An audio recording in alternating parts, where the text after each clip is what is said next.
Are you a sushi fan? Origami Sushi Bar.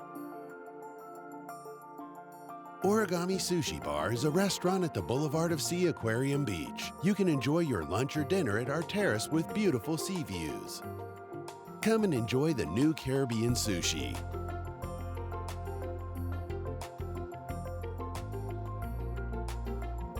Origami is offering you all-you-can-eat sushi for only $20, only on Monday and Thursday. Visit the Origami at Mambo Beach Boulevard to give you the best service you deserve.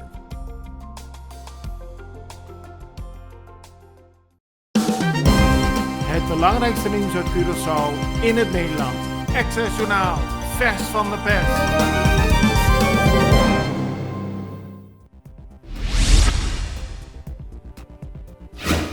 Op verschillende scholen op Curaçao zijn de afgelopen dagen besmettingen geregistreerd van leerlingen. Het Coromoto College is ook enige tijd dicht geweest en volgens de ouders is het beter als de school dicht blijft. Gisteren heeft de oudercommissie laten weten dat wat hen betreft de leerlingen het beste onderwijs kunnen krijgen vanuit thuis. Ze hebben daarvoor een plakkaat opgehangen aan de ingang van de school. Medewerkers van het ministerie van Economische Ontwikkeling, het X-team en Van Drof hebben gisteren 18 grote zakken met pompoenen in beslag genomen. Die waren opgeslagen in een container op een terrein bij Sun Valley. De eigenaar had geen vergunning voor de opslag van de pompoenen en ook niet voor het plaatsen van de containers. Verzekeringsmaatschappij Enya kreeg gisteren bezoek van een reeks deurwaarders. De Extra heeft het over een bataljon aan deurwaarders.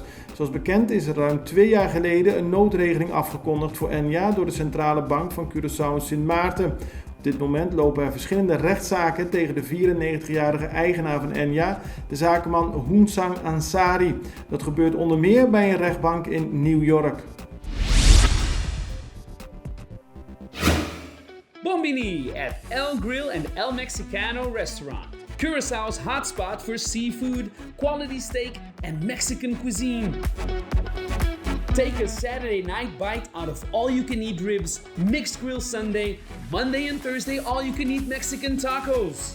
Join us under the orange parasols with stunning view at Mambo Beach Boulevard for a true taste of heaven. Estadushi.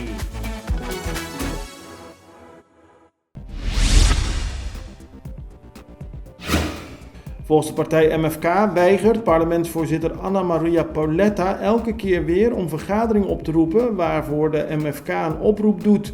Zo vroeg de partij een maand geleden om een openbare vergadering met minister-president Eugène Ruggenaat over de Caribische hervormingsentiteit en over de aanpassingen van salarissen van ministers en parlementariërs.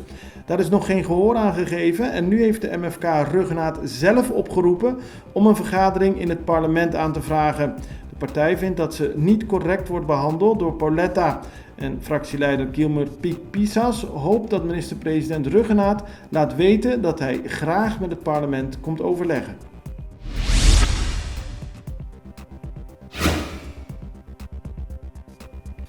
Meer dan 40 mariniers uit Nederland en België zijn bezig met een grote duikoefening. Ze hebben daarvoor voor Curaçao gekozen en gisteren waren ze bezig bij de wateren bij Caracas Bay. Ze doen verschillende opdrachten, onder meer het demonteren van een bom. En ook is er gisteren een oefening geweest met een vliegtuig dat in het water zou zijn gestort. Collega Tajana Arroyo was aanwezig en vroeg de mariniers wat ze nu precies aan het doen zijn. We zijn van de Defensie Duikgroep uit Nederland, maar ook vanuit de Maritieme EOD van Nederland. En de Belgische marineduikers zijn ook met ons meegekomen. Dat zijn allemaal duikers die in het dagelijks leven duiken om mijnen onder water op te sporen en onschadelijk te maken. Dat oefenen we hier dus ook. Niet met echte mijnen, want die liggen hier natuurlijk niet op de bodem. Maar wel met allerlei oefenmijnen en andere scenario's. Die duikers die gaan we naar beneden om daar te werken aan de mijnen en ze eventueel ook weer naar boven te kunnen halen met een hefballon. De dieptes die we hier hebben die zijn dieper als wat we in Nederland hebben op de Noordzee. Want we kunnen hier tot onze maximale diepte van 80 meter oefenen. En we hebben hier natuurlijk veel meer zicht als bij ons op de Noordzee. Op Curaçao zijn vandaag 14 nieuwe coronabesmettingen geregistreerd. In 4 gevallen is direct te zien waar de besmetting vandaan komt. Bij 10 gevallen is dat nog niet duidelijk. Op dit moment zijn er op Curaçao 199 actieve besmettingen. Ook op Bonaire loopt het aantal besmettingen op. Daar zijn er nu 47 actieve besmettingen. Sint Maarten heeft vooral te maken met een oplopend sterfteaantal. Daar zijn nu 21 mensen overleden als gevolg van een coronabesmetting. Op Aruba is dat aantal gestegen tot 25. Daar zijn dus in totaal 25 mensen te betreuren die in de afgelopen maanden zijn overleden met corona. Het belangrijkste nieuws uit Curaçao in het Nederland. Access Journaal, vers van de pers.